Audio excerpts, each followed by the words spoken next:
Hello, everybody, and welcome to Thermography Forum. This is a production from Kane Thermal Imaging, and this is our monthly meeting in order to help educate you a little bit more about thermography, how it fits in the healthcare arena, and how we can do a better job just taking care of our patients that we're serving. I have the pleasure today of having Christine Horner with me, MD. Dr. Horner is a surgeon, she is an author, speaker, and educator, and she has a tremendous amount of experience, not just in thermography, but also in women's health. And we're going to specifically be talking to her about different ways that women can take control of their health and literally lower their risk from breast cancer. We may not be able to get to prevention right away, but we're going to lower risk, and that's going to be the next best thing. So welcome, Dr. Horner. Nice to have you here. Thank you. It's my pleasure to be with you. Excellent. We just did an interview for the AAT as part of their Thermology Expert Series. And as we were doing it, we started to discuss that one of the biggest advantages of medical thermography is that we can actually identify risk for developing disease in the future. And when we do that, we have this golden opportunity to take action. So instead of being more of the victims of, I have a disease, I have to have my doctor bail me out, we're helping patients take control of their health and literally preserving a healthy environment so that they can basically be healthy and not have to worry about getting disease in the first place. You know, that's right. I mean, that's the huge difference, I think, between Western medicine testing and kind of approaches, versus what we can do with thermography. So, Western medicine is a disease care system. And so all of their tests are things that don't show you anything about your body until you already, have some sort of, structural change to it, which is actually I'm trained in Ayurveda, but that's kind of a late stage of the disease, and it's way more difficult to reverse or treat. Whereas with thermography, we're able to find these very subtle physiological changes that can sometimes come years before you have a structural change that occurs. And then it's in a stage where it's easily reversible with simple diet and lifestyle techniques.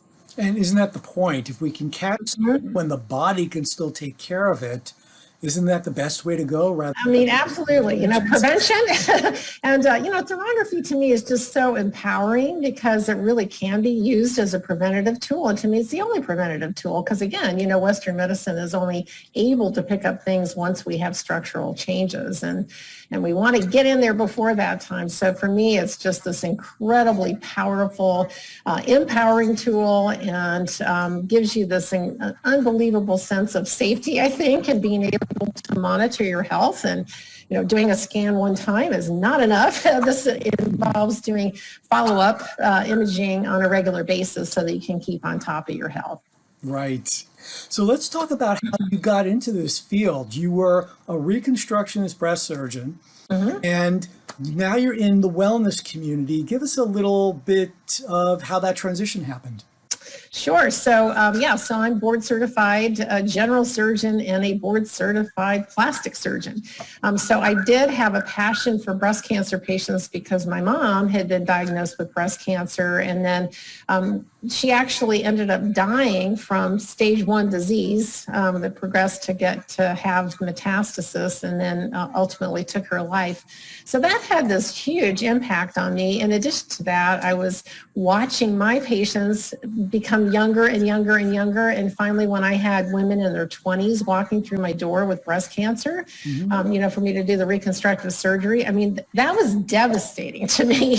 And so I thought, this is probably about 25 years ago now. I thought there has to be, something that women can do to help to lower their risk of this disease, because we know it's really low in Asia and it's, really high here. And we looked at epidemiological studies to find that when an Asian woman moves to the United States and adopts her American diet and lifestyle, her risk will match that of American women's within one generation.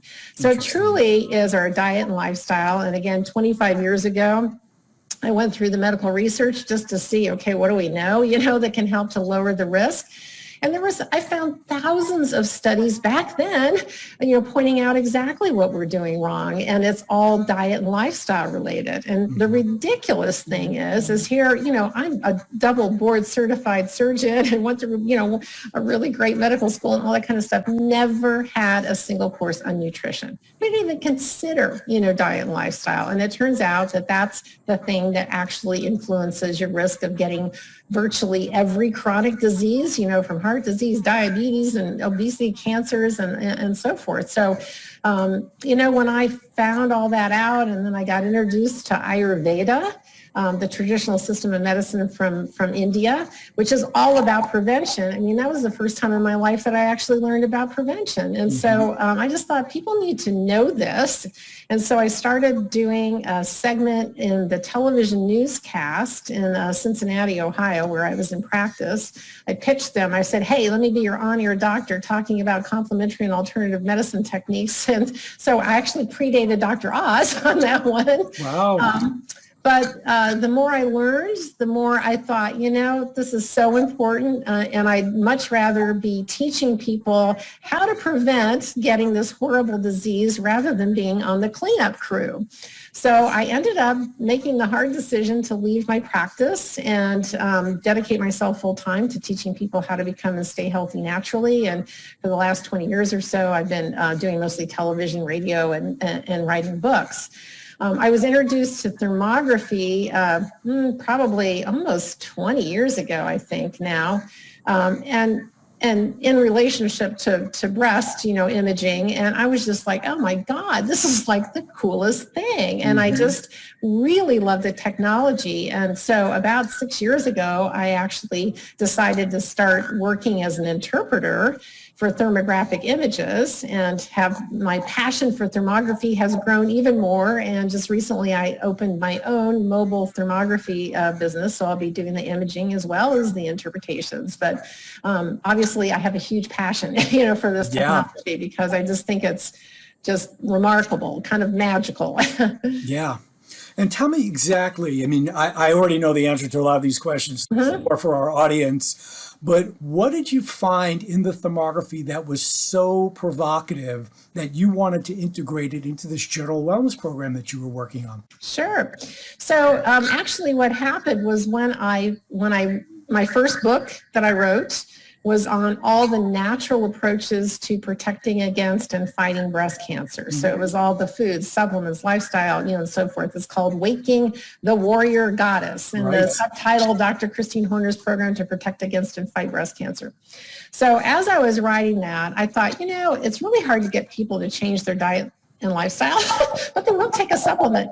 So I went through, all the research that I had for my book, and I thought, okay, what if we took all the different nutrients that have the strongest research, backing as far as its potency against protecting against breast cancer and combined it all into one tablet?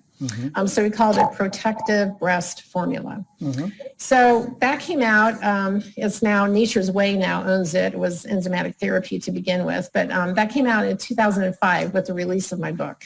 So I was very crafty about using the supplement company PR group to help me do the PR for the book. But of course.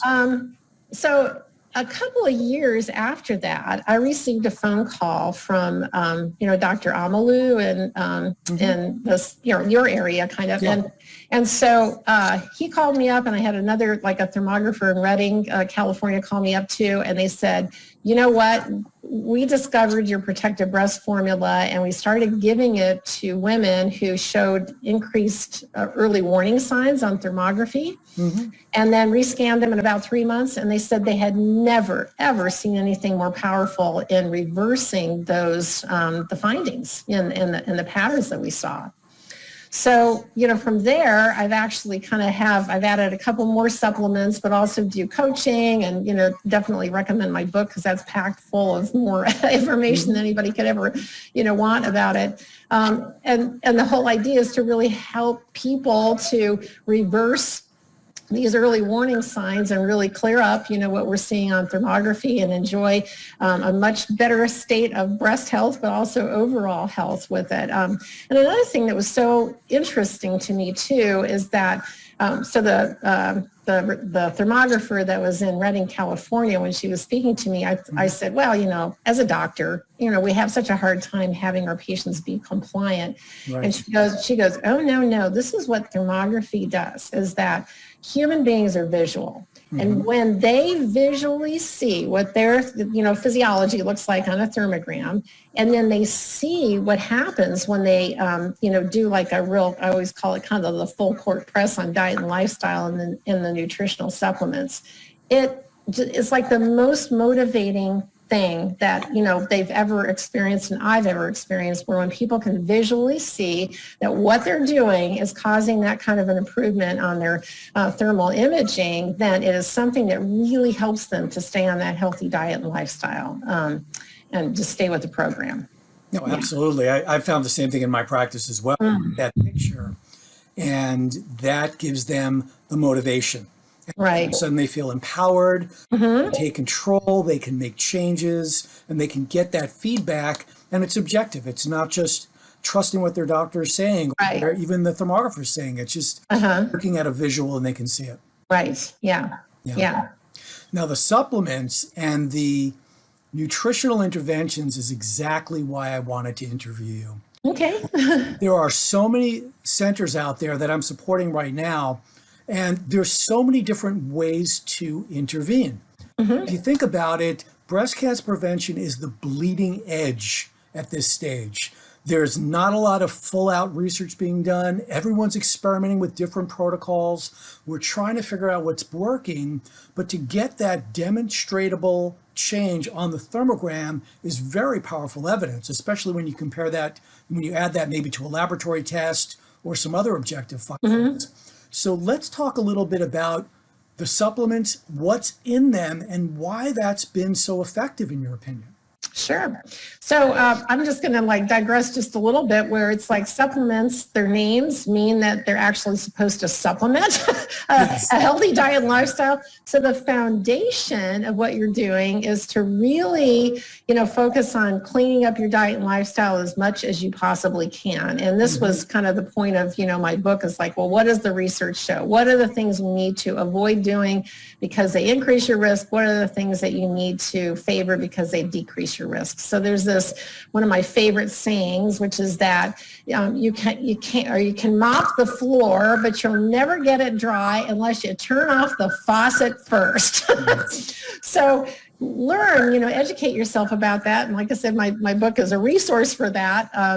And then in addition to that, then we add these nutritional supplements. And nutritional supplements don't really work that well unless you've got, your diet and lifestyle cleaned up, and then they will function as best they can. Right. So I have a very kind of simple, protocol. I don't believe in doing just, gobs and gobs of supplements. One of the reasons that I did the Protective Breast formula is because it's got 7 different supplements in it, 1 tablet. So then you're just taking 1 tablet instead of 7 different supplements. So it's easier on your pocketbook, it's easier on your stomach. Sure. And also we did, it's one of the problem with supplements sometimes is that what it says is in it on the bottle is not exactly what is it in it.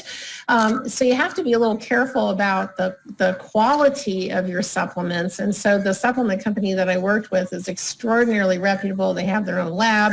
So everything that it says is in the supplement is in there. And then the other thing that we did that was kind of unusual is that the amount of each substance that we put in there was based on what was shown to be effective in the studies. So that's kind of a rare thing too.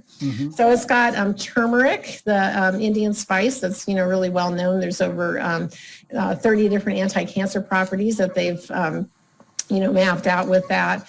Considered the #1 anti-cancer spice. Green tea, we've all heard that that's healthy, and it absolutely is. It's got dozens of different anti-cancer properties, and then the 2 of them actually have been shown to have synergistic reactions with each other. So green tea has been shown to increase the anti-cancer effects of turmeric by 3 times, and turmeric enhances the anti-cancer effects of green tea by 8 times. Wow. So we got these, food combinations of healthy foods. We find that in very invariably that's what happens, is that we get this kind of synergistic improvement. And on the contrary, the other side of it is like toxins. You know, when we get it into our bodies, it's like, well, they will magnify their toxic effects, you know, and make it a lot more dangerous.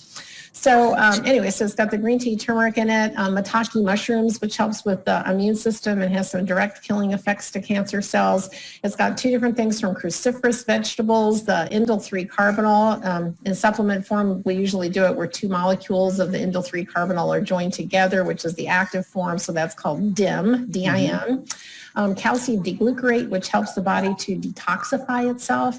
It also has grapeseed extract in it, which helps to lower excess amounts of estrogen in the body and is a powerful antioxidant. And then finally, it's got vitamin D3. So we found that vitamin D3 is absolutely crucial for good health. And it has these, I mean, like almost too good to be true, kind of anti-cancer effects and immune boosting effects to it. And so if you get your levels up to 60 nanograms per milliliter, the incidence of breast cancer drops by 70%. So Wow. crucial to take.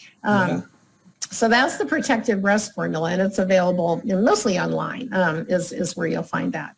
Another one that I recommend is called Bravail. It's spelled B as in boy, R as in Roger, E as in Edward, V as in Victor, A-I-L, Bravail. It's made by Barlean's Organic Oils. It is the lignans from flax seeds, and they have isolated that and put it into an amount which has been found to be the optimal amount that you would get each day. And there's about 18 different anti-cancer properties that they found with it, including it works exactly like the cancer drugs tamoxifen, and also like an aromatase inhibitor too, without the horrible side effects with it, and extremely balancing to the feminine hormones too. So if you have PMS, it helps with that. If you have, you know, menopausal symptoms, it helps with that as well. And then kind of the general ones I recommend too are the, you know, vitamin D3 to get your levels up to that 60 nanogram per milliliter range, and then also omega-3 fatty acids. So it's kind of similarly, we found that there's an optimal range, which is measured by what's called an omega-3 fatty acid index, and it should be 8% or higher. And so really everybody needs to be supplementing with omega-3s to get their levels up to that place. And that's, omega-3s have great anti-cancer properties to them, but they also affect every cell membrane. So every cell membrane is made out of lipids or fats, and whatever you're consuming, that's the construction materials. And so they found that if you have your omega-3 levels up to where we want them to be, then the cell membranes are much more fluid and they function much better. And it has huge anti-inflammatory properties to it as well. So that's kind of it, you know, as far as my basic supplement protocol. And then, you know, people want to add a few things on top of that, like mushroom formulas and things like that for your immune system. That's great. But that's my main, you know, thing that I recommend. So it's not too much, and it's, you know, really affordable. Yeah. And then we've documented that it makes like an incredible difference, you know, and documented that with thermography. Well, and that's to me the biggest thing is that to be able to see that visual change. Come in, and here's the scenario. People come in, they get a high-risk thermogram. Okay, and you and I know that a high-risk thermogram is not a guarantee for cancer. So they have their TH5. It doesn't mean cancer is present right now, so we probably send them out to make sure that there's no cancer present, but when it's not, what we have is a biomarker of risk. And this was my presentation at the AAT in 2020, looking at the research that substantiates that. There's quite a bit. Now the game becomes to lower the risk. And if the thermogram is the biomarker, it's the premier thing to change to see what's going on. Right. And it was interesting, as you mentioned, DIM and indole-3 carbinol.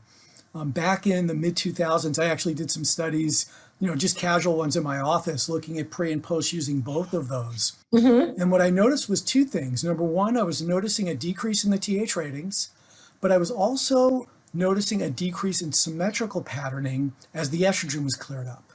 And from the work that Dr. Hoppins was doing, you know, way back when in the 70s and the 80s, what he noticed was that women that had estrogen stimulation of the breasts tended to have these symmetrical patterns that looked like pregnancy and lactation. So we'd identify them, also identify a TH rating, put them on those supplements and see actual changes in the TH rating as well as those symmetrical ratings. Yeah. So the hormones are more balanced as well. Right, exactly. Now you add the other 6 ingredients I had plus Prevail, and it's mind-blowing how fast those patterns, like clean up. Yeah. I think the key word that you mentioned was synergistically. Yeah. Because you could kind of piecemeal all this stuff together, but there is something about balancing the chemistry with the formulations. Right. So you've done that and you've gotten great results with it. So you've already done a lot of the work for many of the people that are listening out there, which is fabulous. Thank you. Yeah. One of the things that we noticed as well, and I'm curious in your practice if you noticed the same thing, is in terms of the basic lifestyle things, I used to call them the big 3 to change the thermogram. The first one was sugar, the second one was white flour, and then the third one was alcohol. White flour I can almost now expand to gluten because that seems to be the big inflammatory irritant. I noticed that those types of things seem to create the inflammation on the thermogram, and removal seems to reduce it. Well, sure.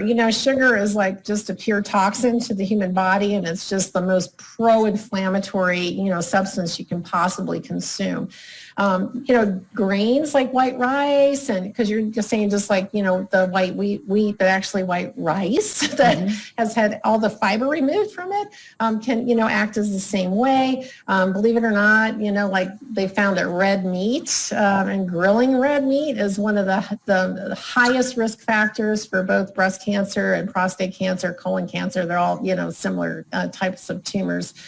So that causes, huge amounts of inflammation in the body too. So there's many different things, that can, lifestyle things, staying up too late at night. I mean, that's kind of a classic one. So they found we have these hormonal fluctuations throughout the day and throughout the night.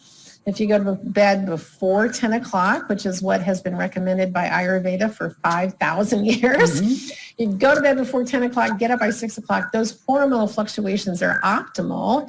If you go to bed after 10 o'clock, they're not. And people who stay up to midnight on a regular basis, their hormonal levels, and we're not just talking estrogen, progesterone, testosterone, whatever, it's also insulin, the hormone that helps to facilitate getting glucose into the cells, melatonin, your sleep hormone, cortisol, the stress, hormones. So all of these kind of interact, but we see that their levels get so screwed up when you stay up to midnight that the risk almost doubles of diabetes, obesity, and certain cancers, including breast cancer.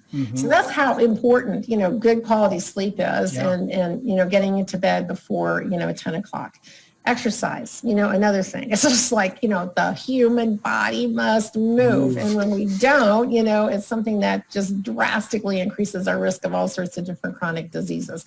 So just simply brisk walking 30 minutes a day reduces your risk of breast cancer by 40%.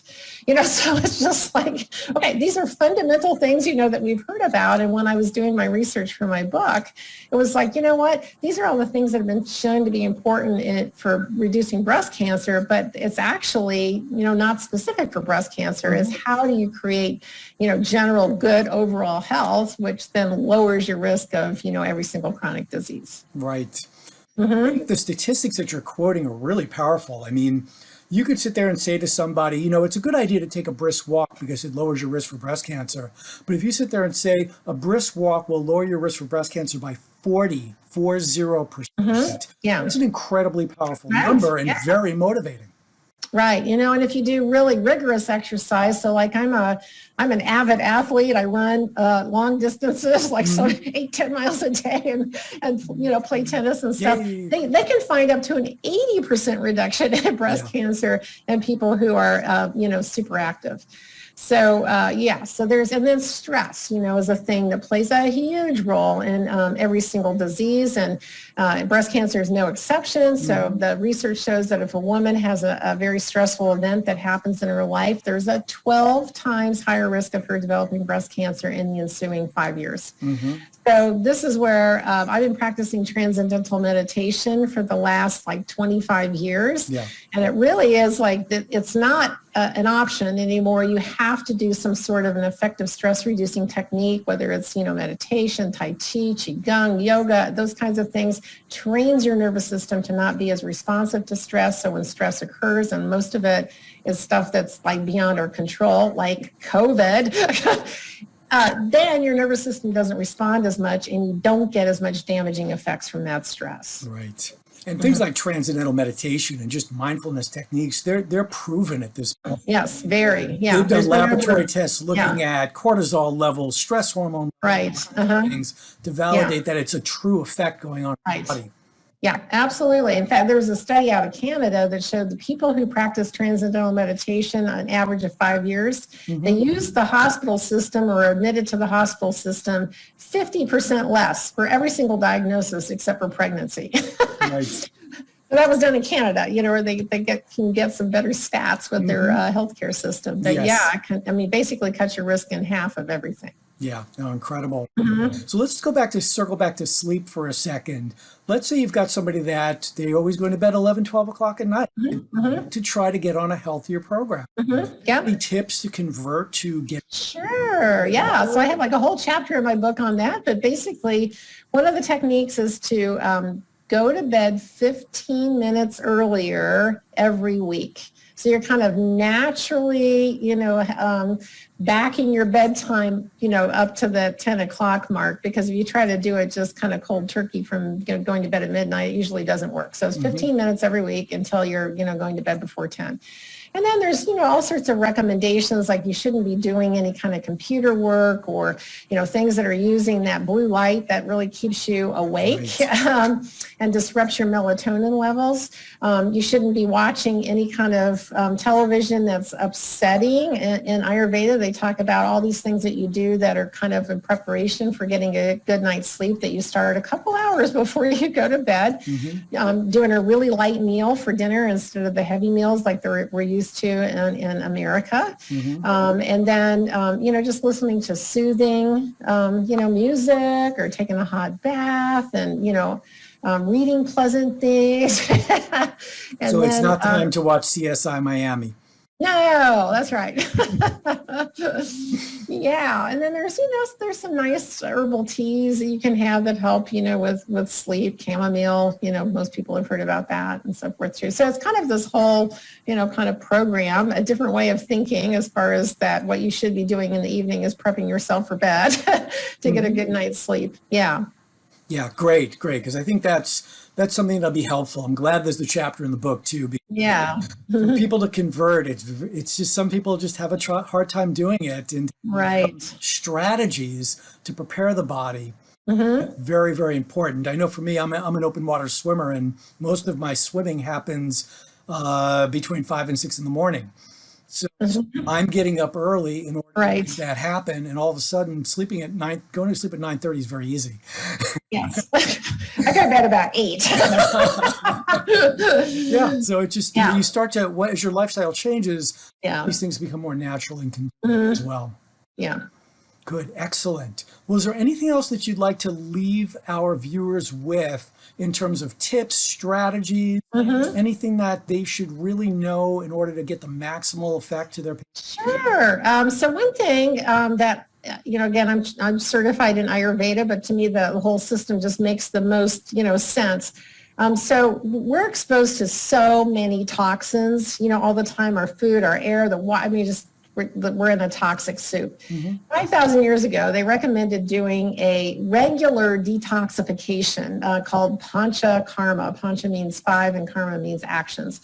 And this is just because emotional stuff can cause your body to, kind of clog up with toxins. And so now, because of all the exposures and chemical exposures that we have, I think it's like unbelievably important to detoxify. And in Ayurveda, they say, hey, we can't even get in there with herbs and all the other things to have them work until we get all those toxins out of your body. So Panchakarma is the most remarkable. There's another device which is called the Life Vessel, L-I-F-E, and then the second word is vessel. Lifevessel.com, you could look it up. But it's this like a magical kind of chamber that you lie in that pipes in music. It works through sound frequency and vibration and light. And with that technology, I've been involved with it for about 15, 16 years now. It causes this energy to be added to your cells, kind of like an infrared sauna will do that. And your cells are so weakened with toxins that can't spit the toxins out. But if you add the energy to the cells like that, then they have the energy to release those toxins. And so I've been in rooms where people are in this chamber and it's like, man, the off-gassing of like petroleum products. I mean, it's like unbelievable how you can smell that. But it's an effective way to get toxins out of the body as well as to rebalance it. It's FDA approved for a relaxation device. So so that's one thing a lot of times people don't even think about, but it's like crucially important, to really try to get those toxins out of the body on a regular basis. And then everything else, all the different techniques and supplements and so forth that we work will work, a whole lot better. Oh yeah, it makes perfect sense. Yeah. And, and I always like to end just saying, it seems like there's a lot, there's many different things, but it's unbelievable how much influence each thing that you do, each healthy thing that you do has on your body. And in fact, the research shows if you do one healthy thing, that's it, one healthy thing, go to bed before 10 o'clock, it cuts your risk in half of developing breast cancer. When you do more than one thing, those things will multiply up. They don't add up, they multiply up. So it becomes incredibly simple to dramatically lower your risk. And the more that you're doing, the better you're going to feel, more energy and vitality and joy, really. So it just kind of, once you start on that program, it's easier to start adopting, that more healthy habits. No, absolutely. I mean, that's really it. At the end of the day, what we want is people to feel good, to be healthy, to be active, to live their lives and not have to worry about this whole disease thing that seems to be plaguing everybody everywhere. Right. And Yeah. there are steps that can be taken, but in your book, that can literally change that arena and get people to have the lives they want to lead.